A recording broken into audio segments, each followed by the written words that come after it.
Single file.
Ladies and gentlemen, boys and girls, distinguished guests, my name is Arn Kind. I'm a member of the Boy in Blue Committee. I am very excited to have the honor of welcoming you to Lincoln Park on this 30th day of May in the year 2015 for the unveiling and rededication of the Boy in Blue Memorial. Thank you for taking the time to attend this most historic event. Your presence here is not only appreciated, but also shows that you care about the history of the people and the events that played an important part in this place, which we call home. We are gathered here today to rededicate a memorial to the Blue Earth County veterans of the American Civil War. The original memorial was completed and dedicated in 1893. Through a series of unfortunate events, including vandalism and damaging weather, the memorial fell into disrepair, became an eyesore, and was eventually dismantled and removed from the park. You may now sit if you have chairs.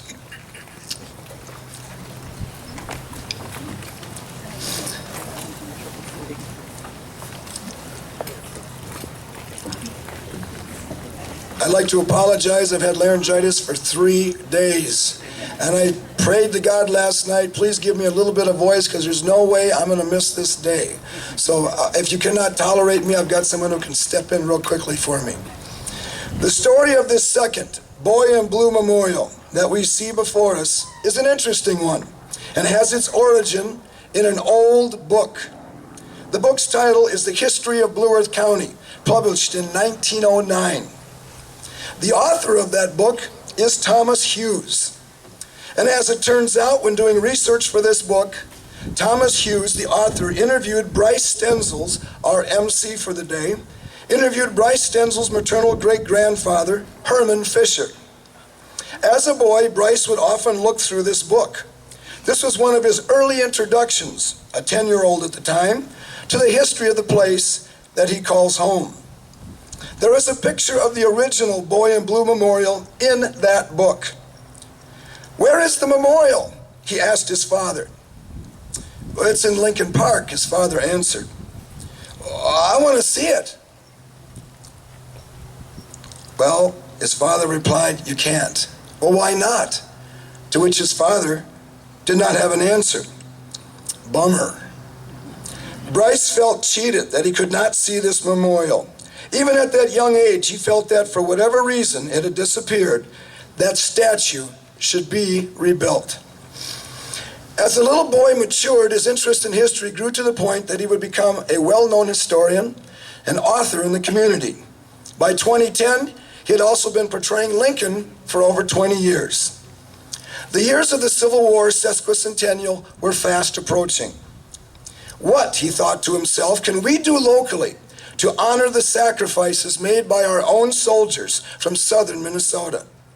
There was nothing for local people to really look at, to commemorate and remember our contribution to the war. We should start to try to rebuild the memorial, he thought. Bryce's sister, Lori, was also taken with the idea and started to do research in the city archives as to who the original designers and builders of the memorial had been. This research led Lori and Bryce to discover the original foundry for the cast iron pedestal you see before us today in Trenton, New Jersey. Mott Company, J.L. Mott was the name of the company. Well, they had sold all their blueprints and design materials to Robinson Iron of Alexander City, Alabama. They then contacted Robinson Iron, who put them in contact with sculptor Alan Gibson, who specializes in the restoration of existing memorials and the recreation of lost memorials. Lori made preliminary contact with the sculptor. Robinson and Gibson both stated that they could duplicate the pedestal and the statue. Now things were getting exciting. Once Bryce realized that there was a real possibility that this long-lost tribute to our Civil War veterans could indeed be restored to the people of Blue Earth County, he decided to form a committee. The name of that committee is the Boy in Blue Committee. The year is 2011. This is where the next mover and shaker in the process got involved. Her name is Julie Schrader. She will become the first member of the Boy in Blue Committee. After attending a number of city council meetings, Bryce, Julie, and husband Ken, along with Sue Hines, another early Boy in Blue Committee member, obtained permission from the city of Mankato to restore the statue to Lincoln Park. Now we needed someone to build the base for the pedestal and the statue, but not just any base. This base must look as much like the original as possible. So what did the original base look like? This is where the Blue Earth County Historical Society comes into the process, in the person of Shelley Harrison. Shelley and her staff did the research and provided invaluable information and pictures of the memorial. With all of this research under their belts, they were ready to take the next step. Find a contractor with the motivation and the talent to recreate the fountain base that the statue would sit on. This is where Ron Goodrich, founder of Goodrich Construction, comes into the picture. Ron already had a history with the Blue Earth County Historical Society. He had helped in the restoration of the Hubbard House. His attention to historical detail in rebuilding the roof, the columns, the porch, and other aspects of that property made him a natural first choice for the Boy in Blue restoration. The committee was overjoyed when he said that he would take on the project. Early on, the committee determined that the base should be covered with native Mankato stone.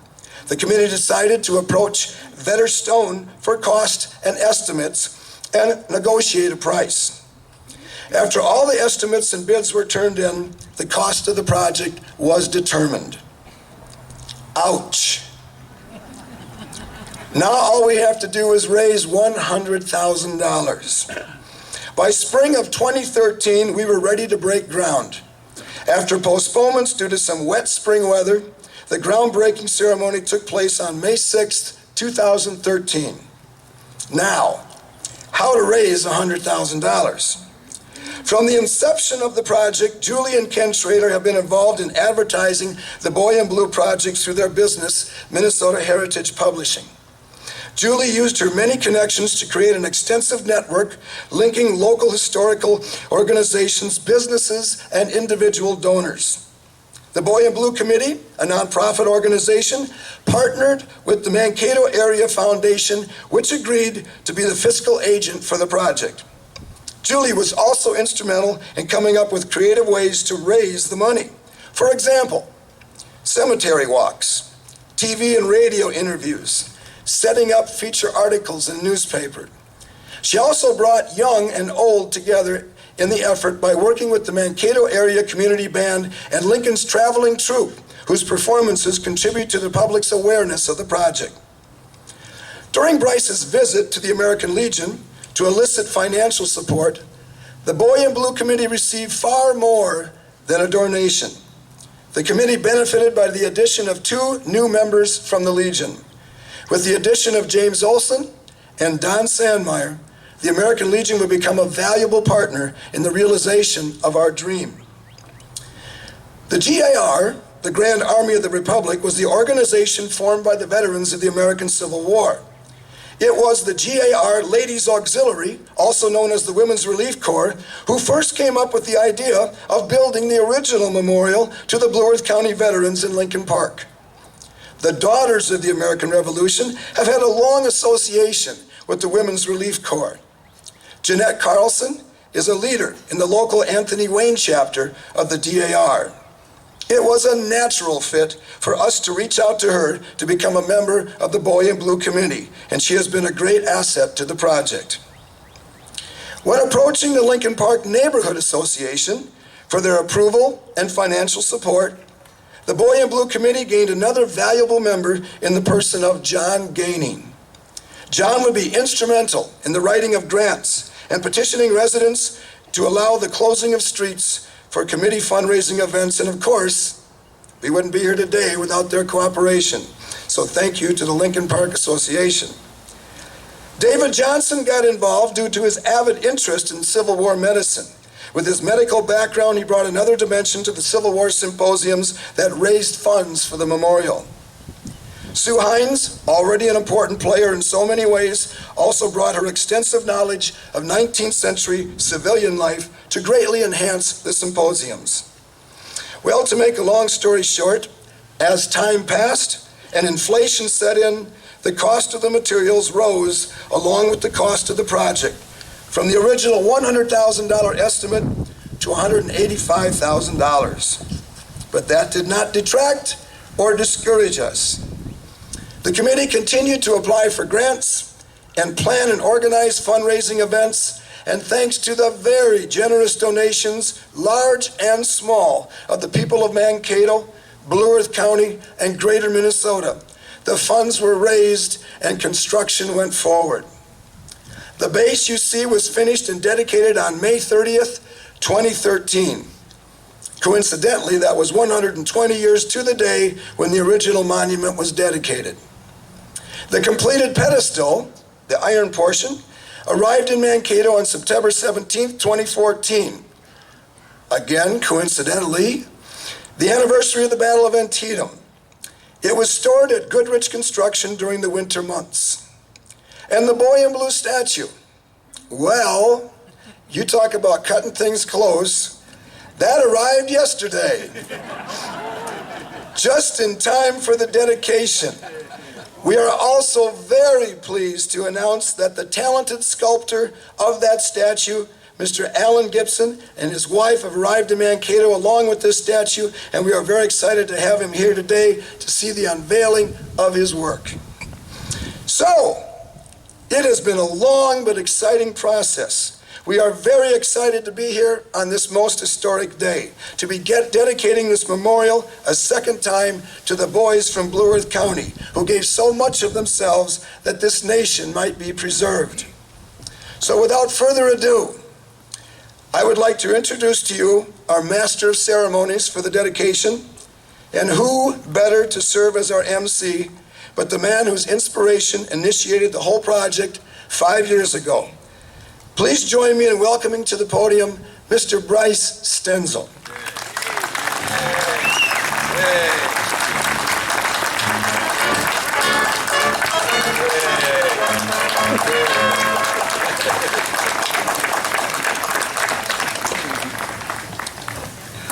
Thank you. I'm indeed honored to be here, and welcome to Mankato. What you're about to witness is a reenactment of the original 1893 dedication ceremony, which began with the reading of General Order Number 11.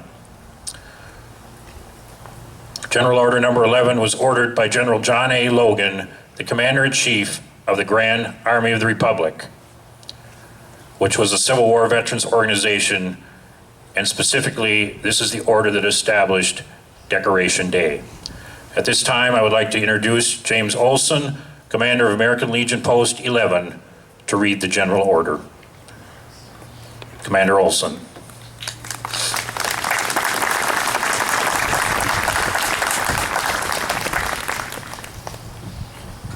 General Order Number 11.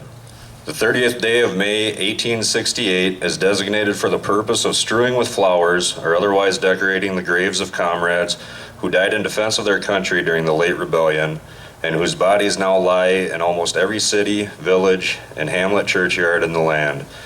In this observance, no form or ceremony is prescribed, but posts and comrades will, in their own way, arrange such fitting services and testimonials of respect as circumstances may permit.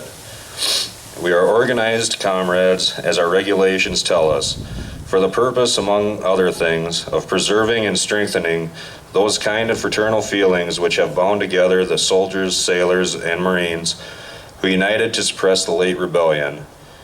What can aid more to assure the result by cherishing tenderly the memory of our heroic dead who made their breasts a barricade between our country and its foe? Their soldier lives were the reveille of freedom to a race in chains, and their death a tattoo of rebellious tyranny in arms. We should guard their graves with sacred vigilance. All that the consecrated wealth and taste of the nation can add to their adornment and security is but a fitting tribute to the memory of her slain defenders. Let no wanton foot tread rudely on such hallowed grounds. Let pleasant paths invite the coming and going of reverent visitors and fond mourners. Let no vandalism or avarice of neglect, no ravages of time testify to the present or to the coming generations that we have forgotten, as a people, the cost of free and undivided republic. If other eyes grow dull and other hands slack and other hearts cold in the solemn trust, ours shall keep it well as long as the light and warmth of life remain in us. Let us then at the appointed time gather around their sacred remains and garland the passionless mounds above them with the choicest flowers of springtime. Let us raise above them the dear old flag they saved from dishonor. Let us in the solemn presence renew our pledges to aid and assist those whom they have left among us as sacred charges upon the nation's gratitude, the soldiers and sailors, widow and orphan. It is the purpose of the Commander-in-Chief to inaugurate this observance with the hope it will be kept up from year to year, while the survivor of the war remains to honor the memory of his departed comrades. He earnestly desires the public press to call attention to this order and lend its friendly aid in bringing it to the notice of comrades in all parts of the country in time for simultaneous compliance therewith. Department commanders will use every effort to make this order effective. By order of John A. Logan, Commander-in-Chief.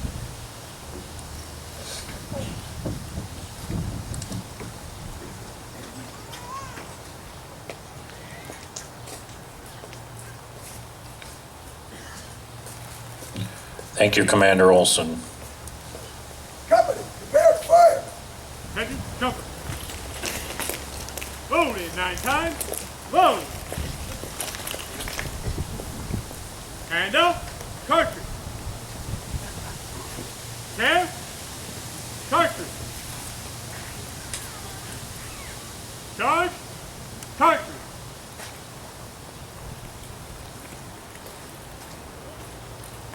Draw. Rammer. Ram. Cartridge. Return. Rammer.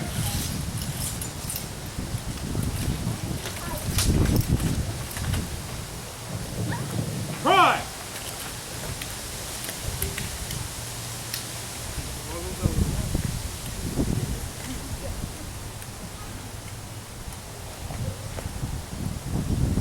Shoulder. Arm.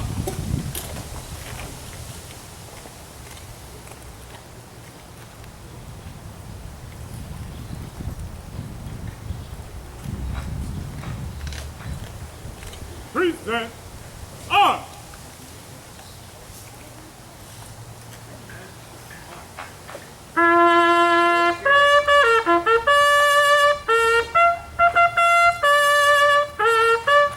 Please rise.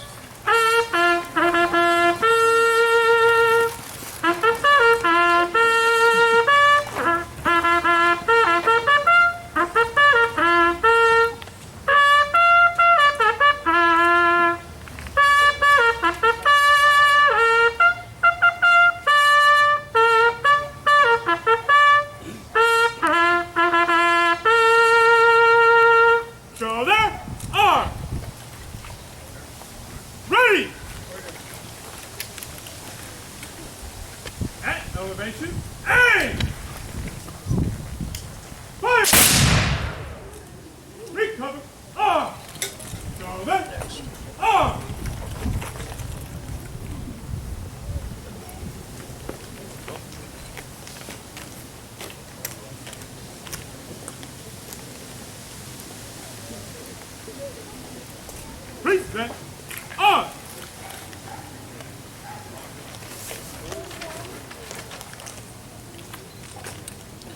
At this time, I would like to present the Mankato Children's Chorus and Director Lee Reese.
At this time, it is my privilege to introduce our guest soloist, Barb Dunker, who will sing Cover Them Over with Beautiful Flowers.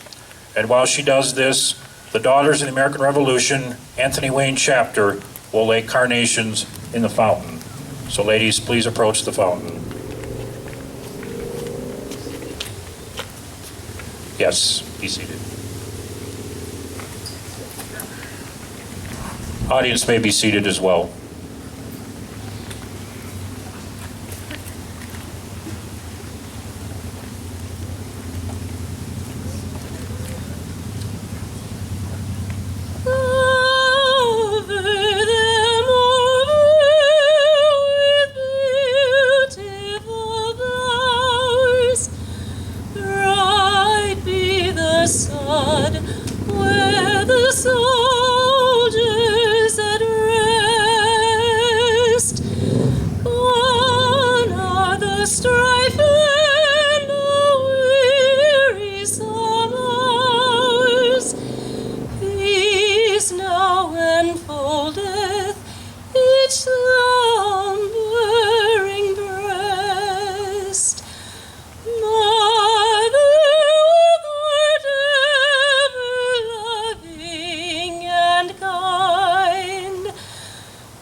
Come. Back. On.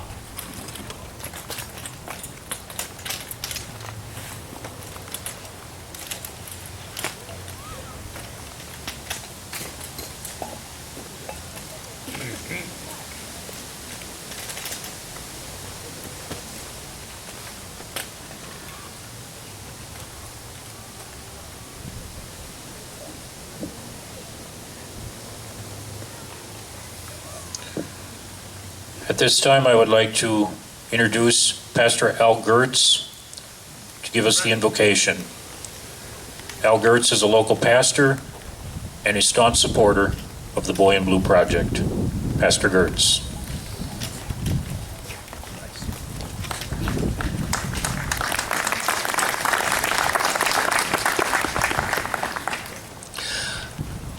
Let us all pray. Almighty God, who watches over us both in peacetime and in war, we come today asking your blessing on this recreated memorial. We ask of you that you will infuse both those gathered here today and future generations with a sense of gratitude and respect for its history and for the meaning that it conveys. We give thanks, Almighty God, for those whom the statue memorializes, for those who give, for their courage, their sacrifice, the dedication, and the bravery of those Blue Earth County volunteers who gave the last full measure of their devotion for a cause for which they were willing to lay down their lives. And we ask that you raise thankfulness in our hearts, not only for those who have gone before, but also for the living men and women who, by exercising their duty in battle, may be filled with a sense of pride, but also for those who have taken away wounds and scars and bitter memories on our behalf. Finally, we ask Almighty God that this Boy in Blue may be an ongoing reminder that the path to greatness of our nation lies not in bearing arms against each other, but by striving for peace and honoring the brotherhood of man. Hear our prayers, O God, on this day of celebration and remembrance. Amen.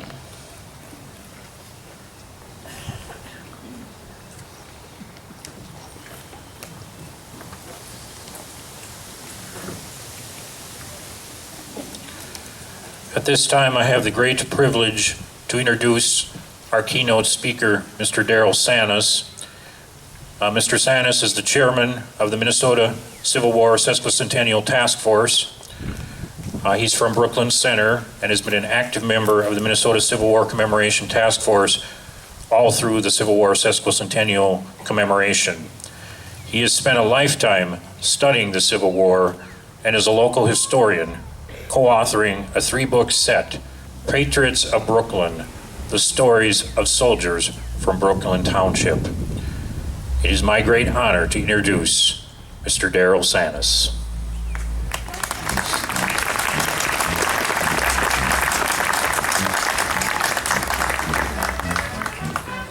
Thank you, Bryce.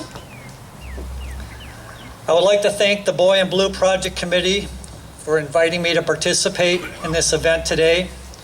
I consider it an honor and a privilege to be here representing the Minnesota Civil War Commemoration Task Force. This is a very special day, and I want to congratulate and thank the Project Committee, all the residents of Blue Earth County, and residents of the state for their efforts in this incredible accomplishment. From the 1880s through the 1920s, Minnesota Civil War veterans, state legislators, and local communities understood the importance of not only placing monuments on battlefields and in national cemeteries, but also at home, in front of county courthouses, in town squares, parks, and cemeteries. Blue Earth County and Mankato was one of many communities that erected a beautiful statue and monument to remember and commemorate the role and sacrifice of their soldiers in the Civil War. Through unfortunate circumstances, though earlier efforts went awry, but through vision and great effort during the 150-year anniversary period, all of us will have this wonderful and beautiful reminder of the sacrifice of local soldiers.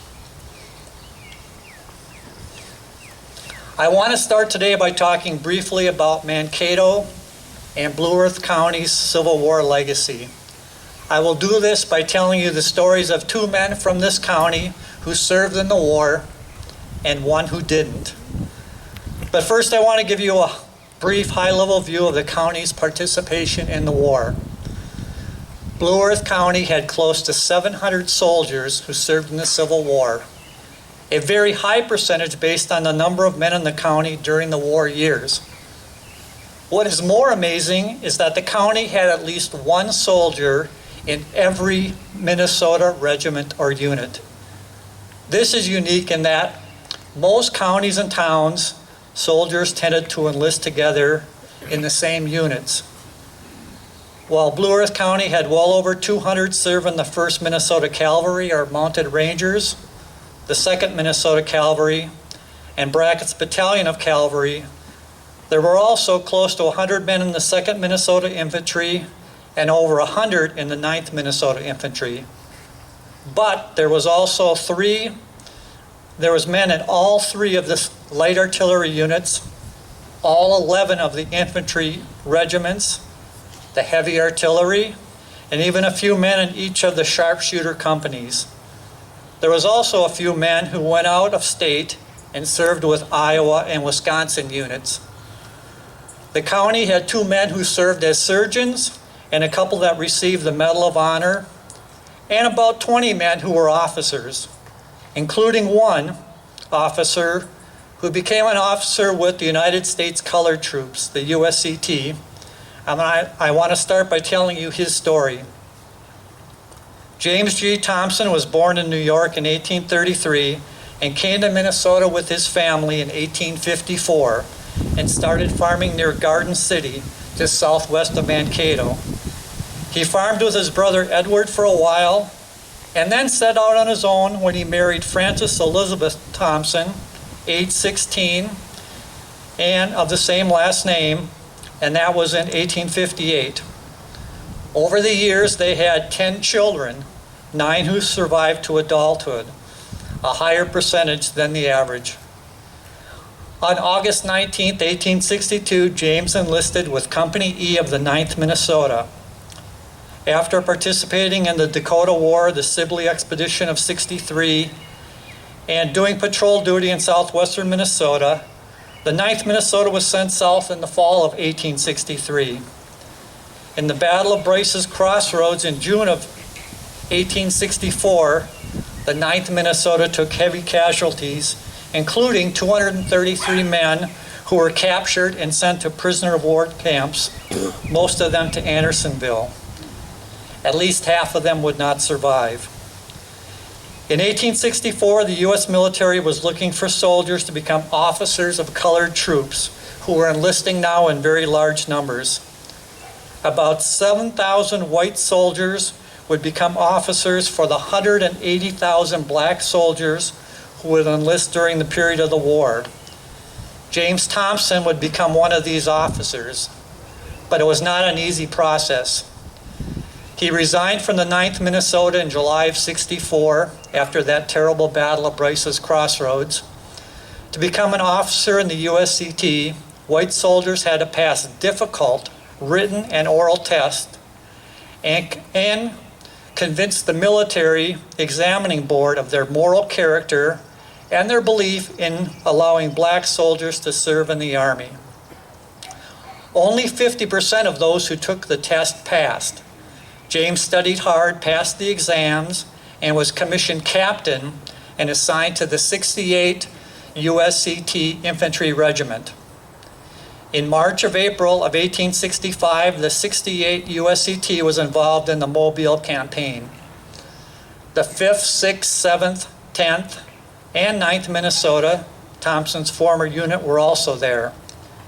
In an assault on Fort Blakely, the 68th USCT had 10 soldiers killed and 91 wounded, proving that USCT units were well trained, well led, and willing to do their part.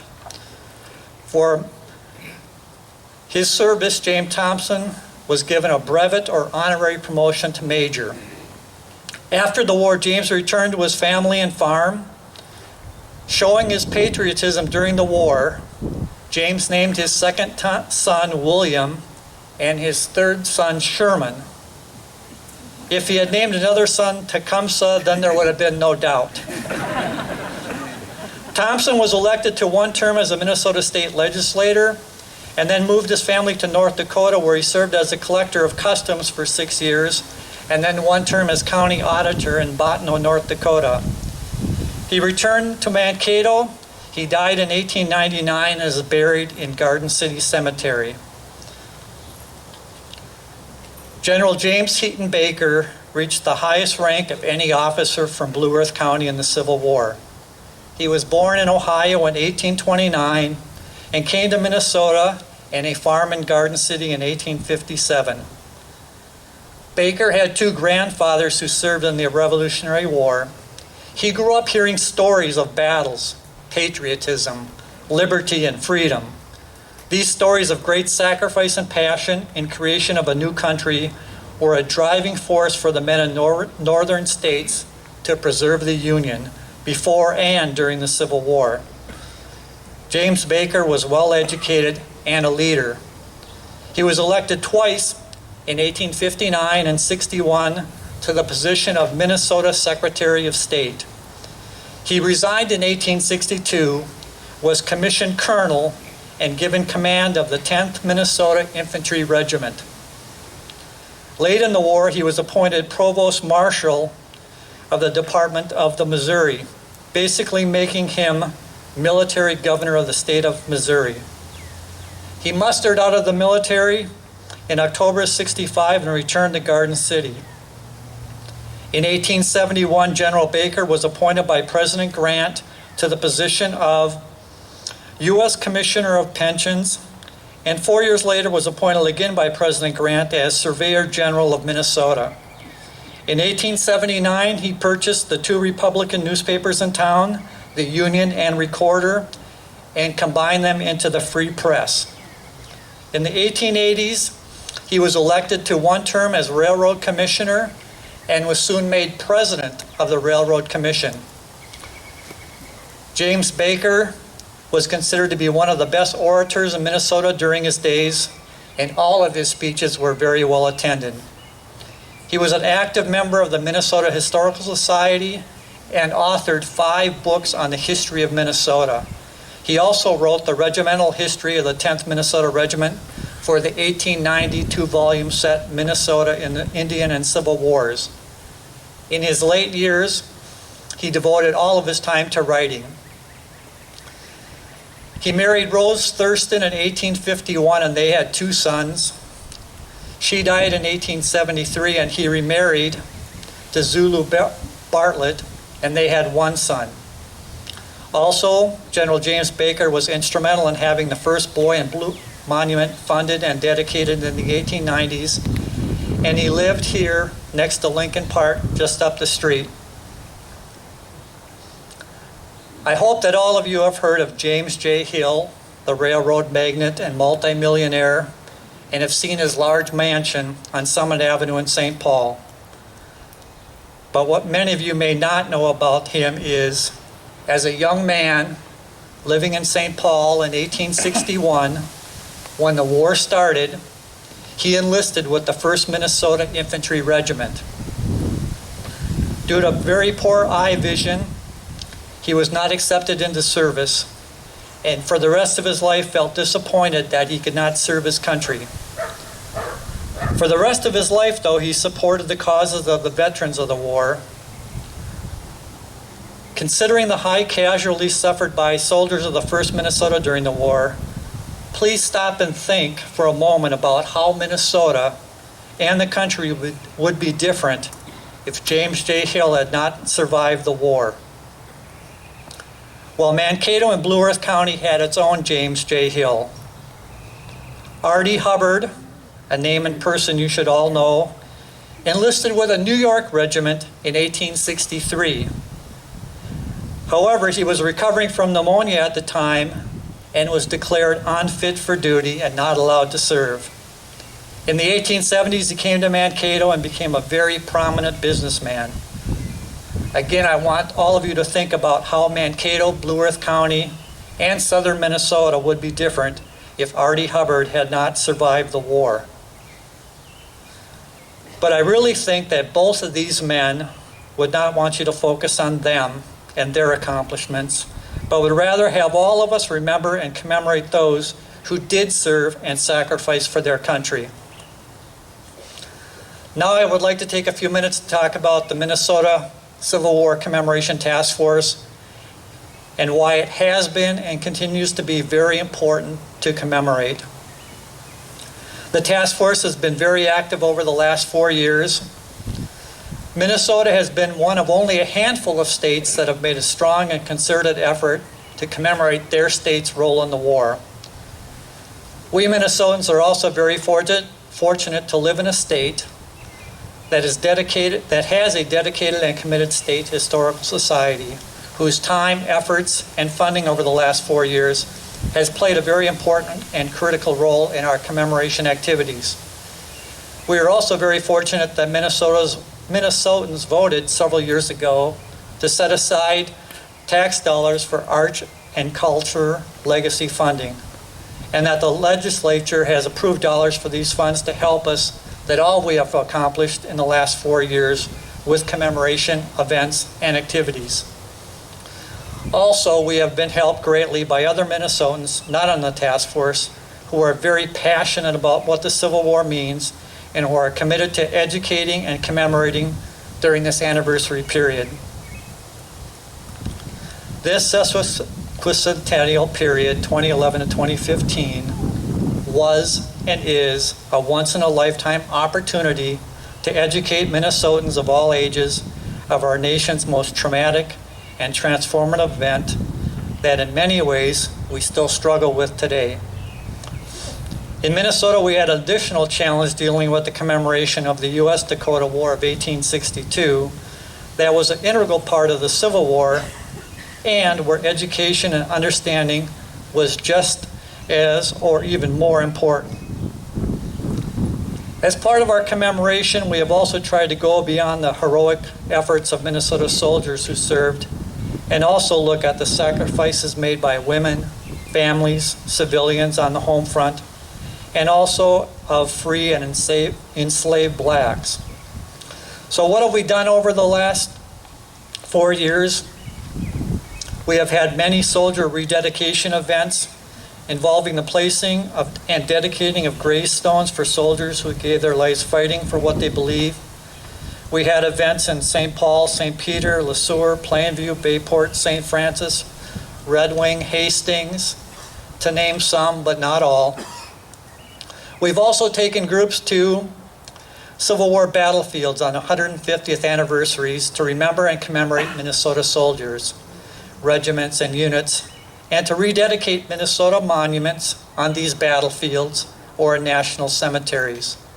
We have taken groups to Antietam, Gettysburg, Chickamauga and Missionary Ridge, Kennesaw Mountain, and Nashville, where we placed and dedicated a new Minnesota monument on Shies Hill, where Minnesota soldiers sacrificed themselves gallantly to win the day and the battle.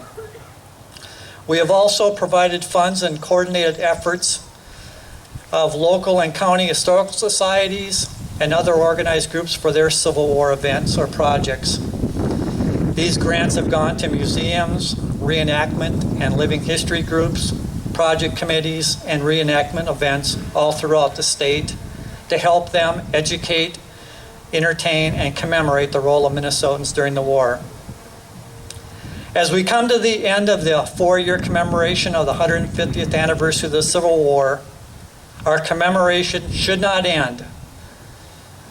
We need to provide a lasting legacy. We need to find ways to engage and inspire all of us. How can we ensure that future generations will learn, remember, and commemorate? How can we make it easier for all of us to find and research our Civil War ancestors? How can we make sure that the past and even current efforts are not forgotten and neglected? Oftentimes, it is easier to get something done than it is to keep it maintained or preserved. It is difficult at times to obtain resources over time or from generation to generation. It becomes easy to forget. The stories get lost, and when we forget, we neglect.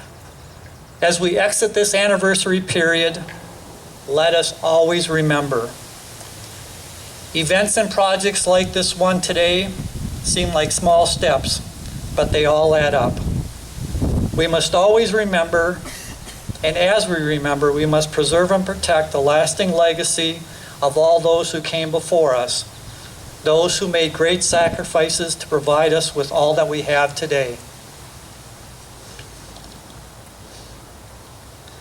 I want to close with a quote from General Judson Bishop. He was commanding officer of the 2nd Minnesota Infantry Regiment. This quote is from a speech he gave at the dedication of the 2nd Minnesota Monument at Snodgrass Hill at the Chickamauga battlefield for the dedication of that monument in 1895. I believe that this quote is just as appropriate today as it was over 100 years ago. He said, "Let us admonish our children and their children as they visit this place in the coming years, that from the contemplation of these monumental structures and historic inscriptions, they may learn and appreciate through what sufferings and sacrifice the Union was preserved in its time of peril, and has been perpetuated to bless them and their posterity forever. May they also find here inspiration to noble and patriotic service and be ready to render it whenever required, as it may be for them as it was for us in our day." Thank you for your attention.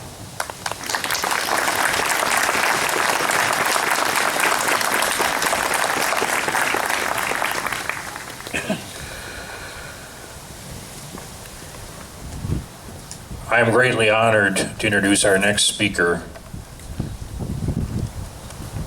Congressman Tim Walz is currently serving his 5th term in the United States House of Representatives. Minnesota's 1st congressional district spans the southern part of Minnesota, from the borders of South Dakota to Wisconsin. Representative Walz proudly serves on the Agriculture Committee, Armed Services Committee, and House Veterans Affairs Committee, and is committed to giving Southern Minnesotans a voice in Washington. Mr. Walz enlisted in the Army National Guard at the age of 17 and retired 24 years later as Command Sergeant Major. Walz is the highest ranking enlisted soldier ever to serve in Congress.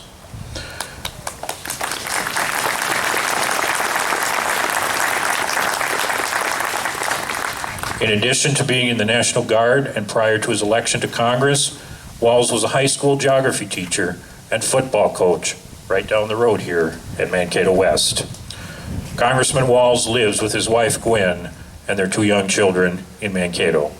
Let us give Congressman Walz a Mankato welcome.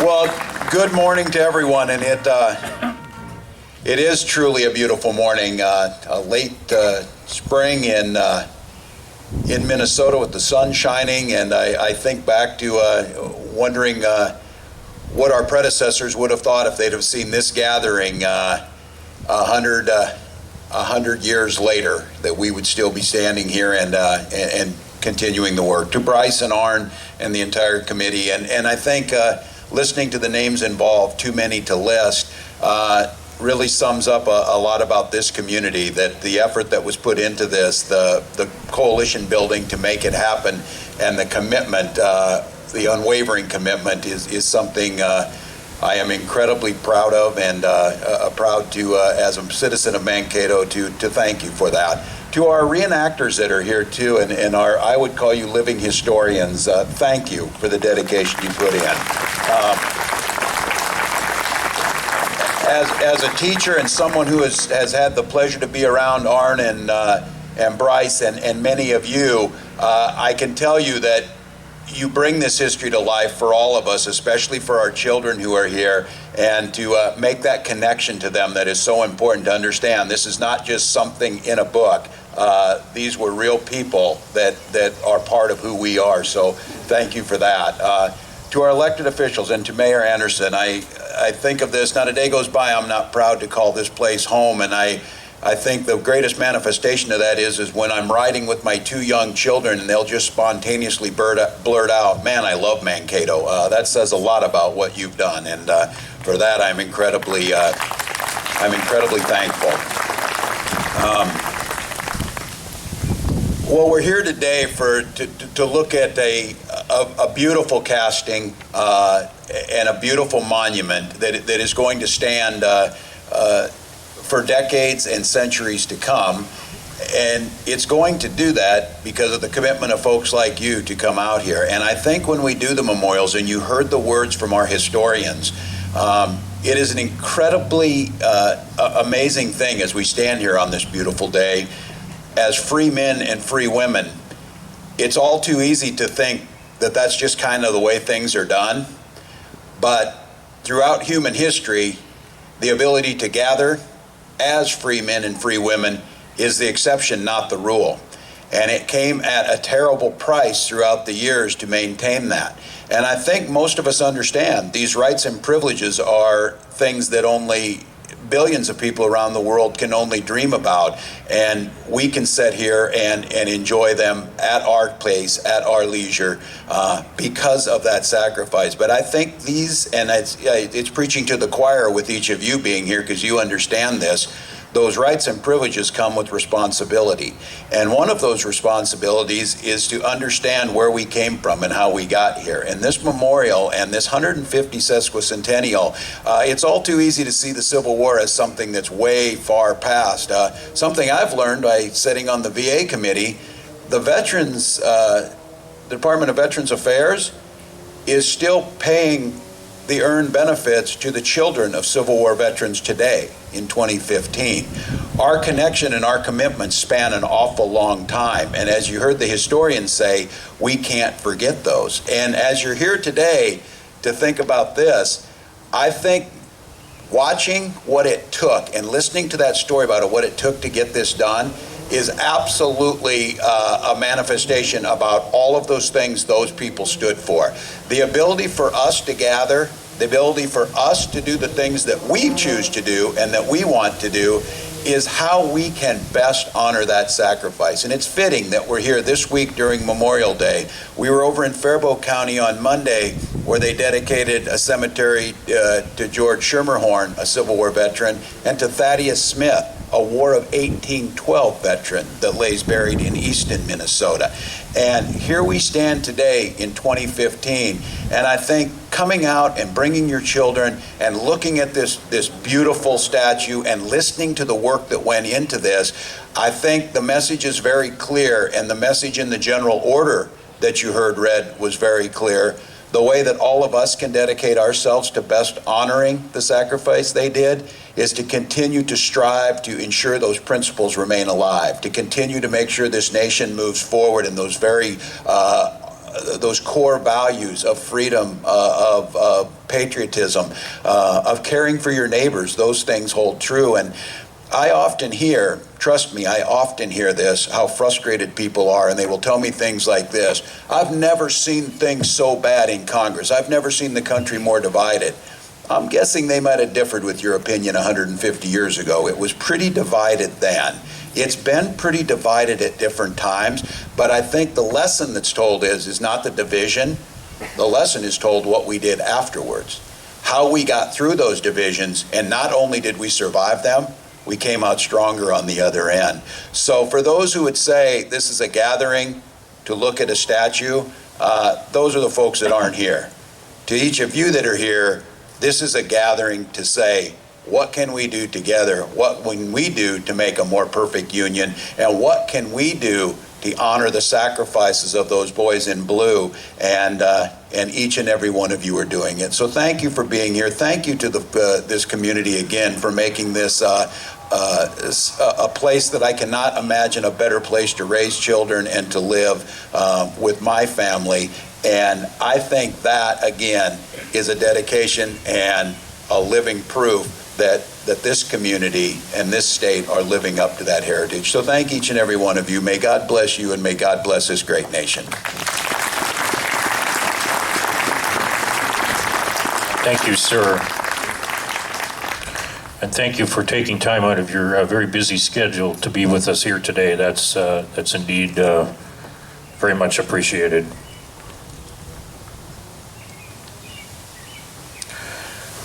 Our next speaker is Minnesota State Representative Clark Johnson from District 19A. And before I bring him up here, I just want to say that I've known Clark for many, many years, going all the way back to youth and government at Mankato East High School. We had West, now I have to honor East. But Clark Johnson has been a wonderful friend. He was my social studies advisor and encouraged me to become a historian that I am. So with that, Clark, come up here and say a few words.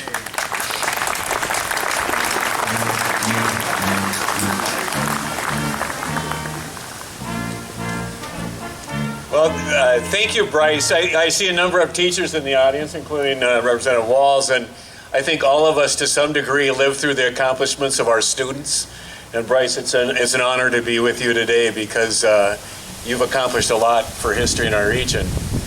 It's an honor, and it's actually, very frankly, a delight to be here before you today. It's really neat to see so many people from the community here for this event.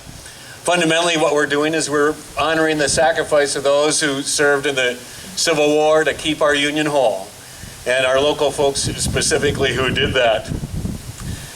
It's arguably the seminal historical event in our country, and it's so appropriate to have a statue here for that. Today, although, I also want to give a real sincere thanks to the many people in the community, the committee, the Boy and Blue Committee, but all the citizens of this region who made this day possible. I also want to thank all those who answered the call to service, to serve their country and to help keep our Union whole. It's a beautiful day to celebrate the service. It's also a great day to celebrate our history. Hats off to the Boy and Blue Committee for a successful, monumental event today.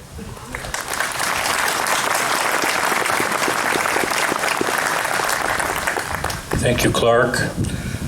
I'm privileged to introduce State Representative John Considine. And John was actually a city councilman when the Boy in Blue was first suggested, first proposed, and he's been a tireless supporter, so we thank him. Please come forward, sir.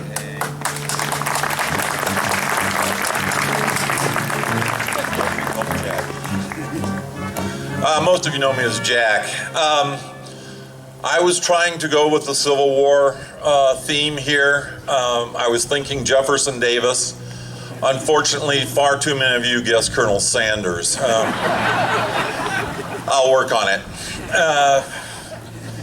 At the beginning of the Civil War, my great-great-grandfather, John Welsh, was in Arkansas working on the railroad. Fearing that he was going to be conscripted into the Southern Army, he loaded his family up onto a riverboat and they came north. They got off in Mankato. They eventually moved east, more in the Winona area, but great-great-grandpa also immediately enlisted in the Minnesota 11th. He died outside of Nashville, Tennessee. So I'm very pleased to hear about this monument down there, and I'm gonna have to go see it. Grandpa started the first of 6 straight generations that have served in uniform, and we're very proud of that.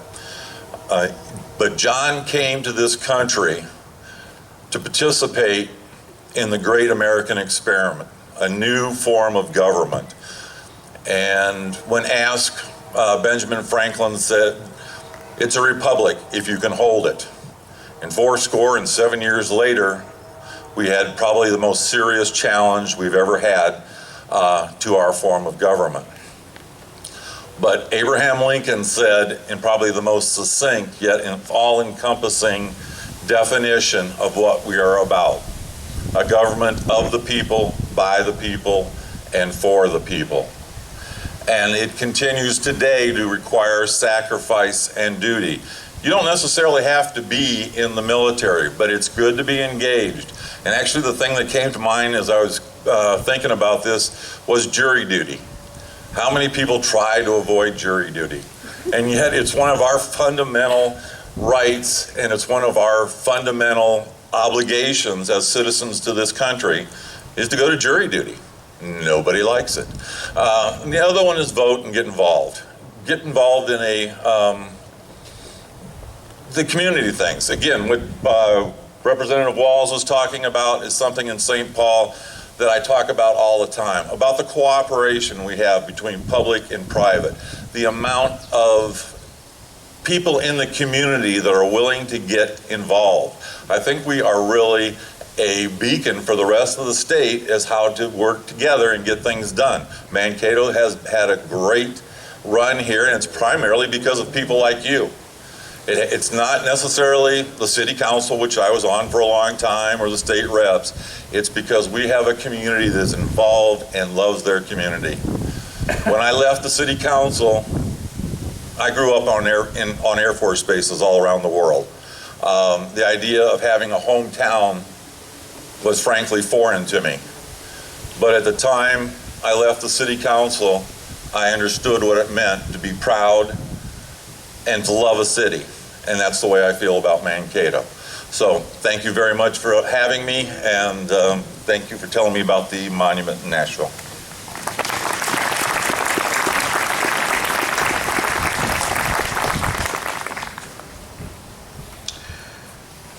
I am now going to read an excerpt from a letter written by our U.S. Senator Amy Klobuchar, who couldn't be with us today, but she sent a very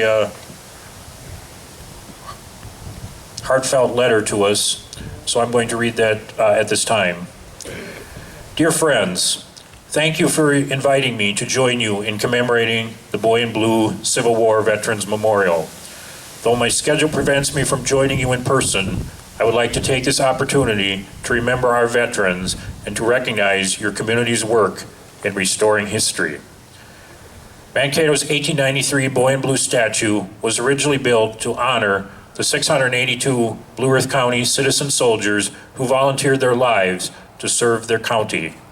Unfortunately, that statue was melted down for scrap metal during World War II. I find it so important to remember and appreciate our veterans' sacrifices, and I truly appreciate the project committee's efforts to restore this piece of history. I applaud the volunteers that have made the Boy in Blue Civil War Veterans Memorial a reality. This is a wonderful example of how a community can come together to preserve history for generations to come. I am honored to serve as your senator in Washington, D.C., and I hope you have a wonderful event. Thank you again for the invitation to today's dedication ceremony. Sincerely, Amy Klobuchar, United States Senator.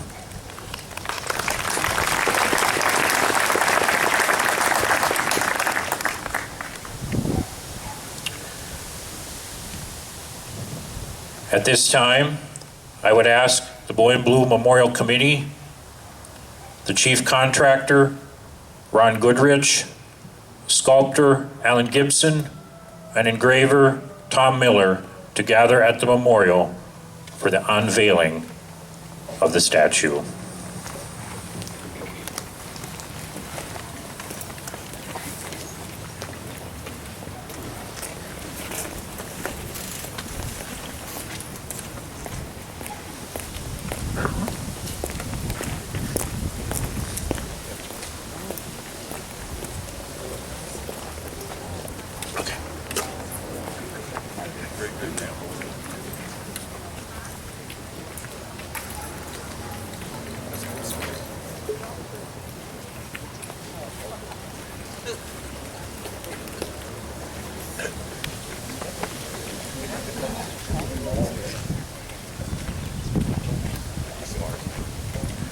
Just a reminder to Boy in Blue committee members, immediately following the unveiling, we will have a musical selection, and you should report to the stage.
No, it's.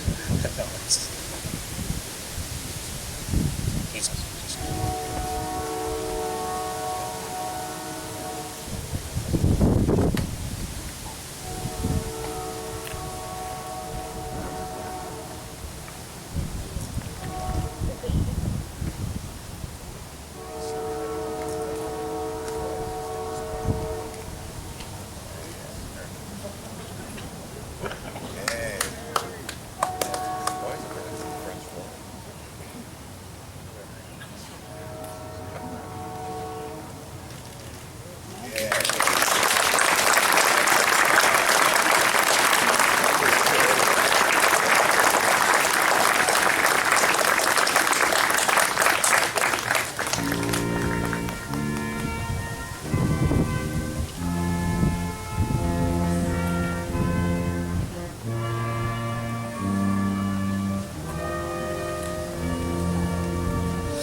Don't.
My country, 'tis of thee, sweet land of liberty, of thee I sing. Land where my fathers died, land of the pilgrim's pride, from every mountainside, let freedom ring. Our fathers, God, to thee, author of liberty, to thee we sing. Long may our land be bright with freedom's holy light, with freedom's holy light, great God our King.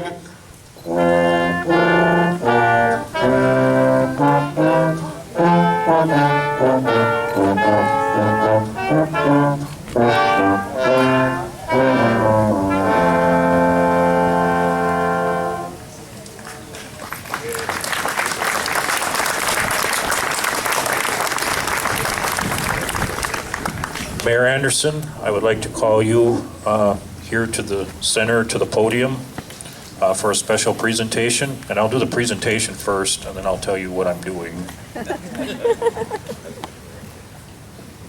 Since I only have two hands.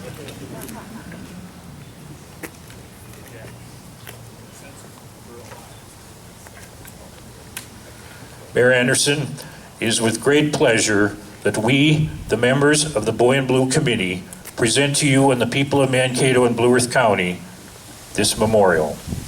We take great honor in bestowing this memorial to you and entrusting it to your care and preservation. This medal serves as a symbol of the hope and trust that this monument to the citizens of Blue Earth County who served in the Civil War will not suffer the same fate as the original.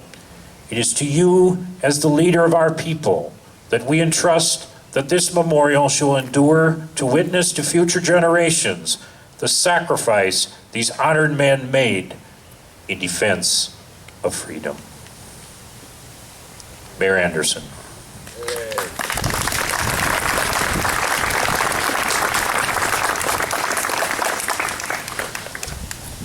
Well, Bryce, Ron, so many people affiliated with this ARN.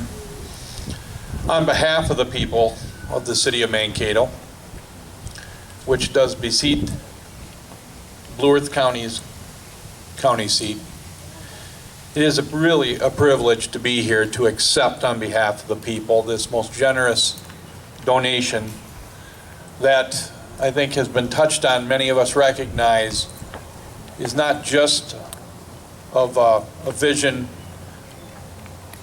and generosity, but a deep commitment that we must really make sure we maintain through the generations.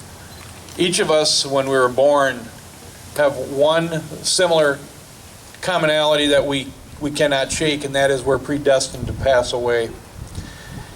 And because of this, there are periods and pockets of time when we must gather together and remind ourselves of how fortunate we truly are to be living in the great experiment of the United States, this wonderful republic which has provided not only opportunity, but I think a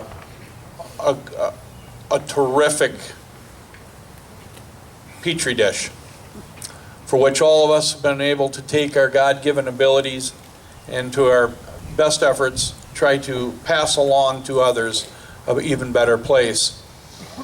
And when I look at the statue now that's going to be sitting here and think back, and many have commented on this, about what was here, you must remember that at a time when there was great despair and probably little overriding reason for people to really care about the future, they did. And now we, with so many gifts given to us, we are obligated to. And as a representative of the city of Mankato, I believe our city and our county will continue to be a hallmark of the good life, and it is the least of our challenges to help maintain a treasure such as this.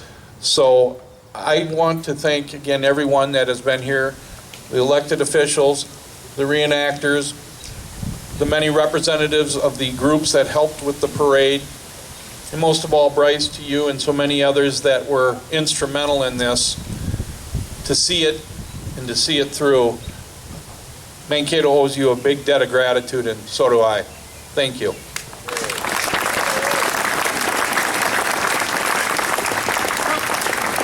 Thank you, sir.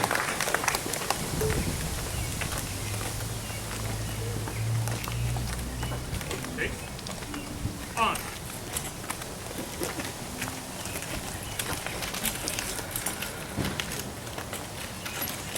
Our next speaker that I would like to bring forward is General Contractor Ron Goodrich. Ron, you can bring other contractors to come forward or ask them to stand. Ron Goodrich.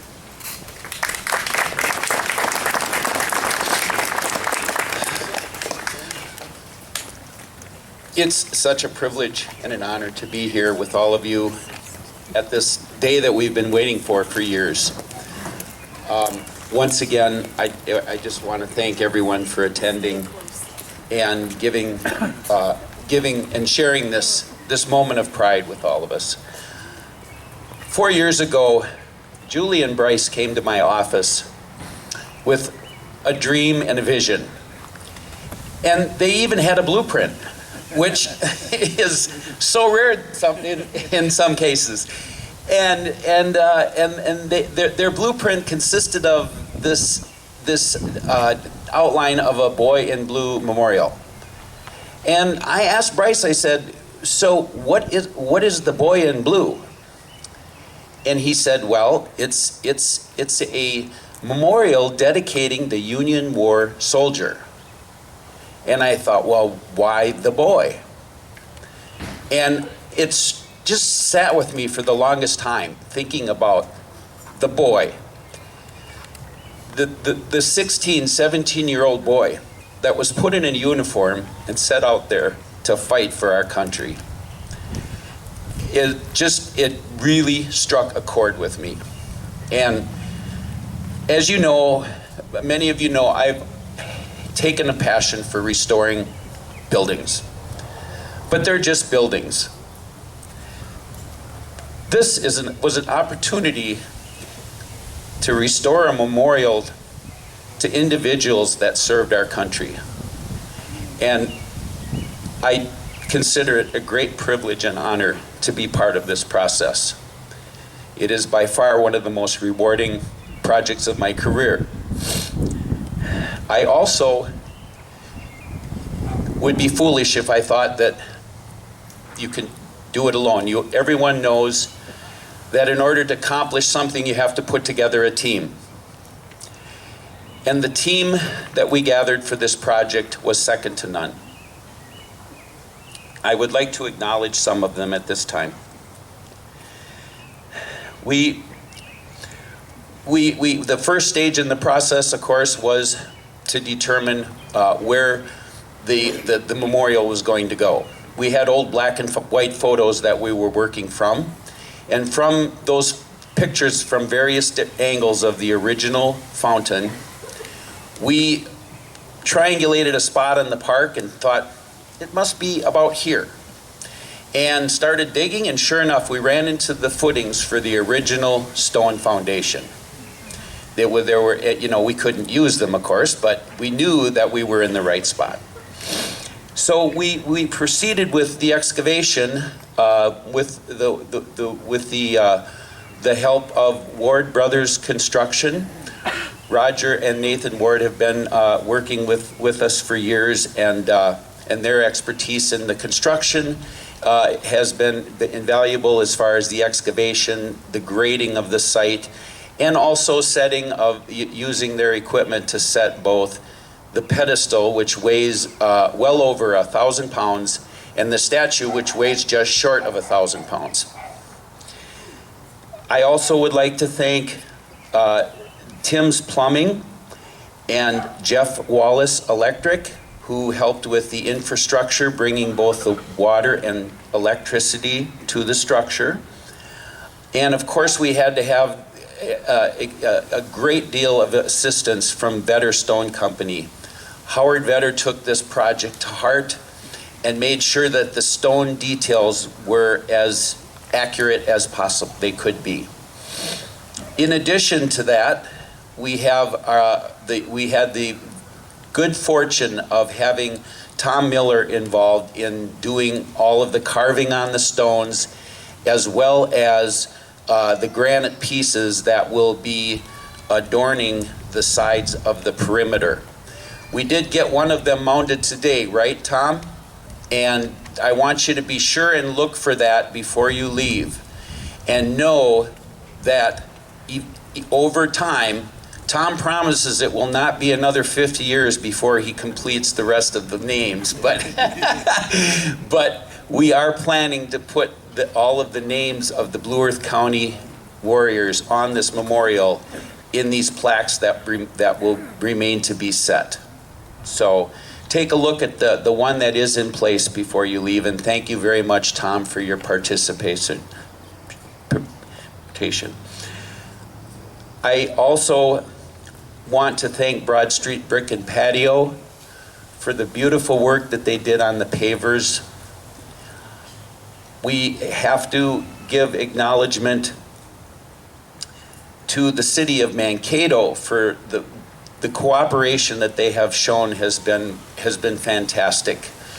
They were in here just, hours before we put all this together, just kind of doing some fine tuning on the yard and everything, and worked the last few days to try to get it all cleaned up. And I believe in my heart that the city will be a much better caretaker of this memorial than had happened in the past. Additionally, of course, there's the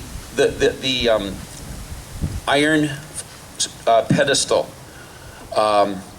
It was fabricated down in Georgia after a pattern, as Bryce had mentioned, was from a foundry originally out of New York.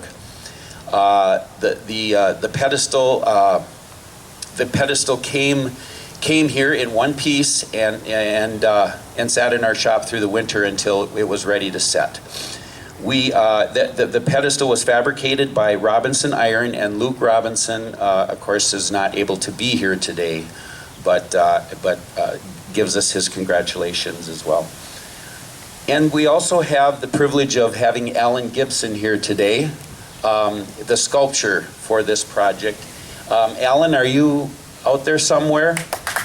I think if we get a chance, talk to Alan.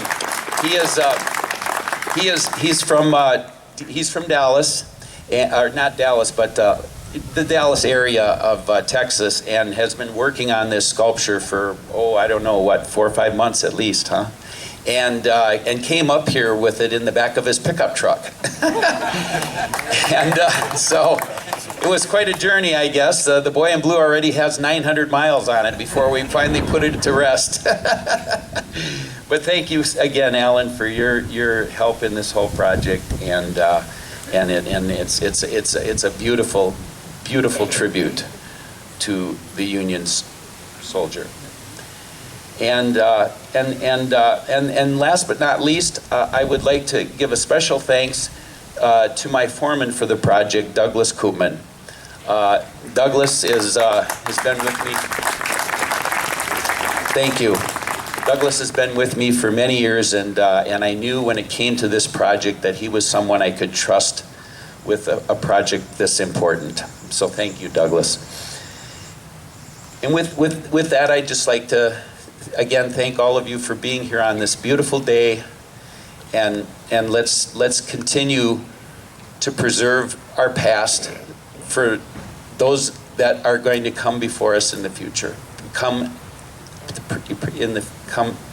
for future generations. Thank you.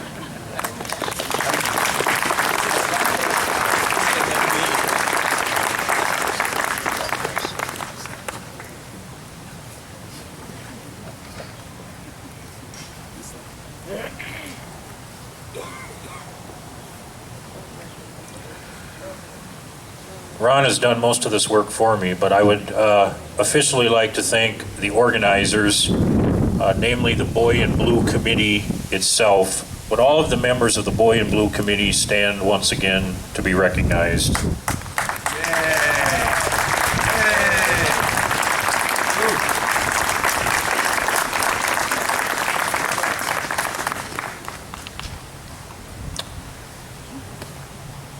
This memorial would not have been possible without the financial support of all of its donors. However, the final push came from one individual who needs to be recognized, and I hope she's here today. Would Ann Chesley Herlihy please stand and be recognized for her gracious and generous contribution?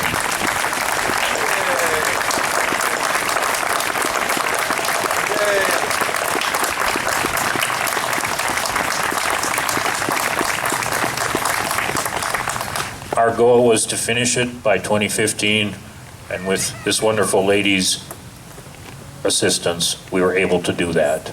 So thank you again, Anne, for your wonderful support.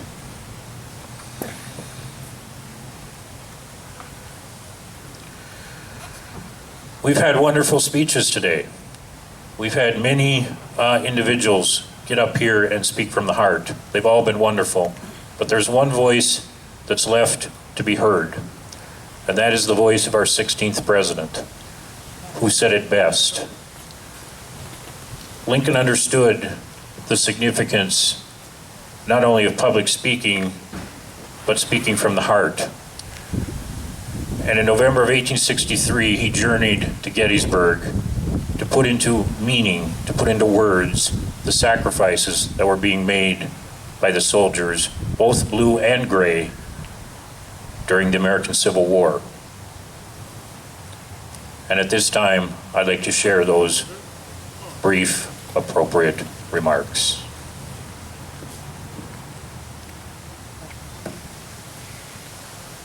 Fourscore and 7 years ago, our fathers brought forth on this continent a new nation, conceived in liberty and dedicated to the proposition that all men are created equal. Now we are engaged in a great civil war, testing whether that nation, or any nation, so conceived and so dedicated, can long endure. We are met on a great battlefield of that war. We've come to dedicate a portion of that field as a final resting place for those who here gave their lives that that nation might live. It is altogether fitting and proper that we should do this. But in a larger sense, we cannot dedicate, we cannot consecrate, we cannot hallow this ground. The brave men, living and dead, who struggled here have consecrated it far above our poor power to add or detract. The world will little note nor long remember what we say here, but it can never forget what they did here. It is for us, the living rather, to be dedicated here to the unfinished work which they who fought here have thus far so nobly advanced. It is rather for us to be here dedicated to the great task remaining before us, that from these honored dead we take increased devotion to that cause for which they gave the last full measure of devotion. That we here highly resolve that these dead shall not have died in vain, and that this nation, under God, shall have a new birth of freedom, and that government of the people, by the people, for the people, shall not perish from the earth.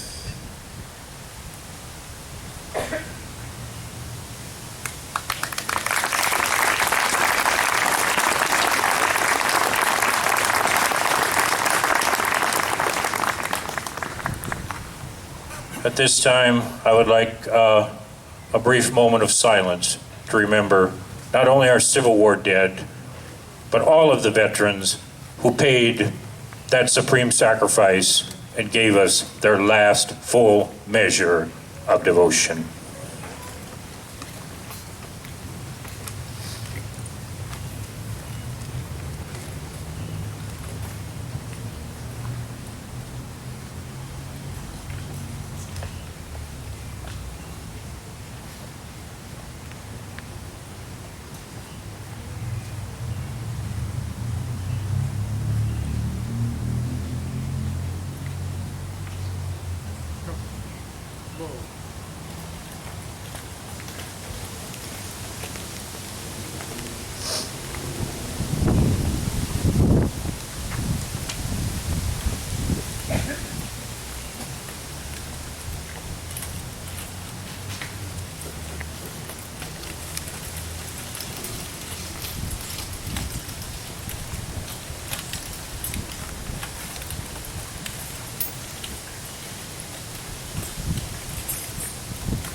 Fire. Whoa.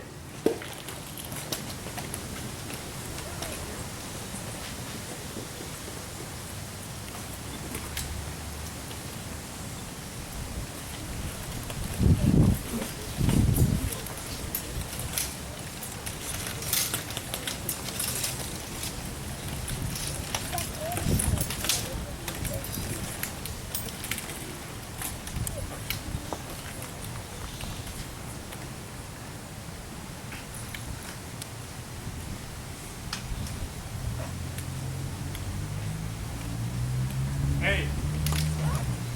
Fire. Recover. On. On. Reset. On.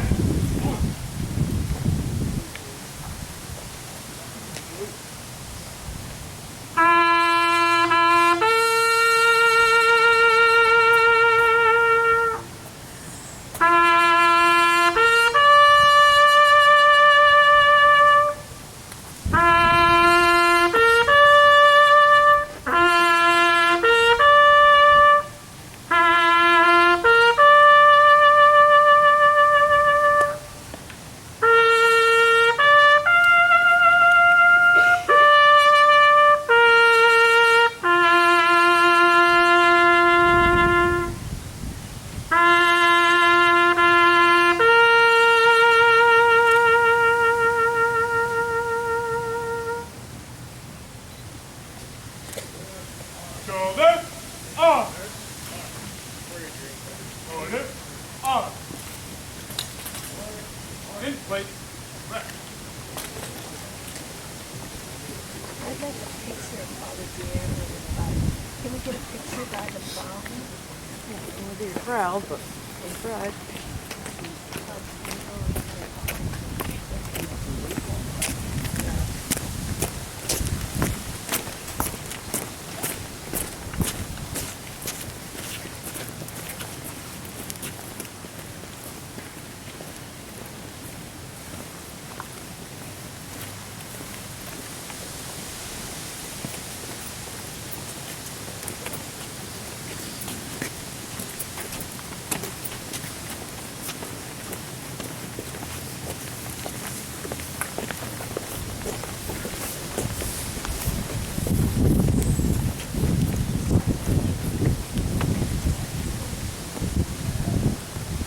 Ladies and gentlemen, this concludes our ceremony here today.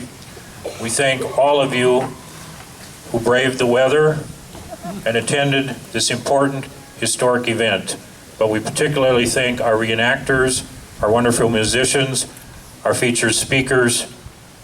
All of them have contributed to this wonderful and memorable occasion. God bless you, and I bid you an affectionate farewell.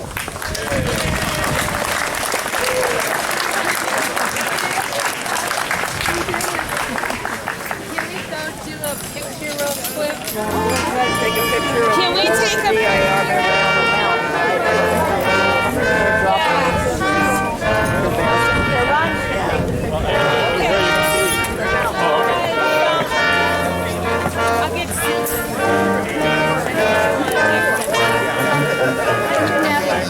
Wonderful. Is Susan here?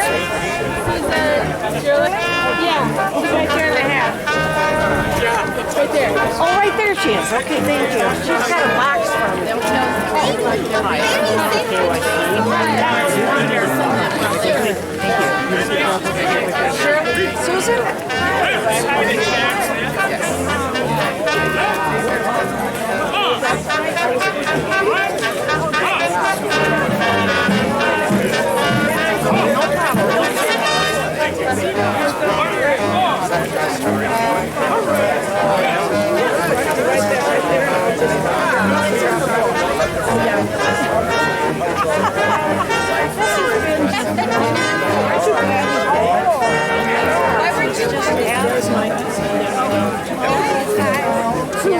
Hi, hello. Doing great,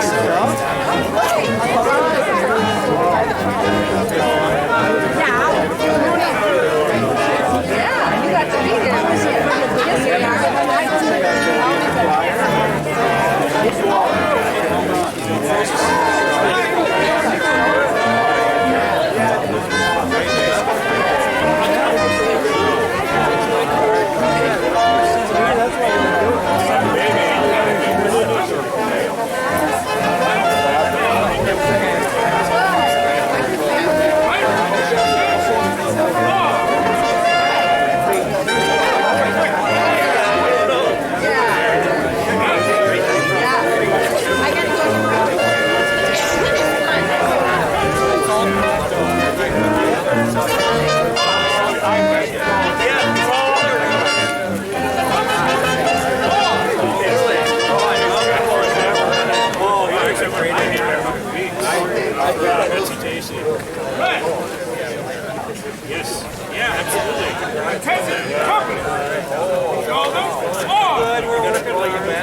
On, point. Shoulder, on. Right, on. Hey, don't want to do that. Shoulder, on. Thank you, sir. Thank you. Thank you, Pat. On. Oh, wow. I know I do it alone, but thank you. Thank you. Thanks, man. I'll visit you later.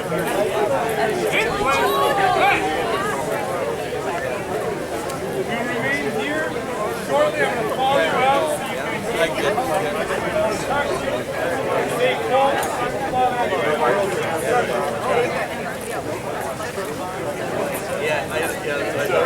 He almost has to have it.